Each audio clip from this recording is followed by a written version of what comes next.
खतरनाक चीता। एक था चीता, लंबी पूंछ, बड़ा चेहरा, लंबे लंबे दांत और पैर के तेज नाखून। चीता बड़ा खतरनाक। वो एक हिरण के पीछे भाग रहा था। हिरण आगे आगे और चीता पीछे पीछे। हिरण ऐसे छलांग लगा रहा था और चीता ऐसे।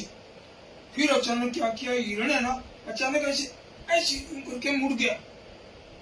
शेर आगे गया, इतने में तो हिरण बहुत दूर निकल गया।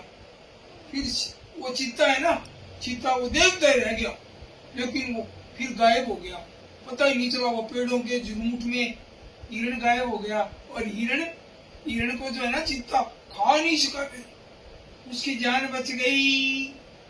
अब चीता उदास हो गया है ना।